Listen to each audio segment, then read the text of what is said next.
यह है आरजे कार्तिक की 1 मिनट स्टोरी। ये कहानी एक राजा के दरबार की जहां उत्सव चल रहा था, नर्तकी का नृत्य चल रहा था। पूरी रात उत्सव चलता रहा और जब सुबह का समय आया तो तबले वाला ऊँघने लगा। नर्तकी को नाचते नाचते दिखा कि तबले वाले को नींद आ रही है, तो उसको जगाने के लिए नर्तकी ने एक दोहा पढ़ा कि घड़ी गई थोड़ी रही, या में पल पल जाए, एक पलक के कारणे यूं ना कलंक लगाए। तबले वाले की नींद खुल गई, ढंग से तबला बजाने लगा और तभी दौड़कर के युवराज आए। राजा का बेटा जो था राजकुमार वो आया और आकर के अपना मुकुट नर्तकी को दे दिया। तभी राजकुमारी आई और आकर के जो हार था वो नर्तकी को भेंट कर दिया। राजा को लगा कि मेरे बच्चे इतने महंगे महंगे तोहफे क्यों दे रहे हैं, तो राजा ने कहा कि क्या कर रही हो तुम, सबको लूट रही हो दोहा बोल करके।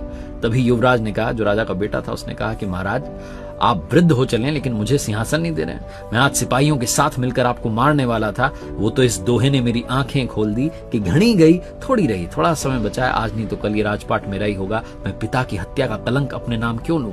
तभी वो बेटी राजकुमारी बोल पड़ी कि पिताजी मैं महावत के साथ भाग करके शादी करने वाली थी, लेकिन इस दोहे ने मेरी आंख खोल दी कि घड़ी गई थोड़ी रही, कलंक अपने नाम क्यों लूं, आज नहीं तो कल आप मेरी शादी करा ही देंगे। तो राजा ने कहा कि बच्चों, अपने बेटे से कहा सबसे पहले तो तुम ये कुर्सी संभालो, और बेटी से कहा बहुत सारे राज्यों के राजकुमार आए, तुम अपनी पसंद का वर चुन लो। उसके बाद राजा ने भी राजपाट छोड़ दिया और जंगल में चला गया कि थोड़ा ही समय बचा है, भगवान की भक्ति कर लेता हूँ। ये कहानी राजा और नर्तकी की नहीं है, ये कहानी आपकी हमारी है। घड़ी गई थोड़ी रही, थोड़ा समय बचा है, सही इस्तेमाल करना शुरू कीजिए।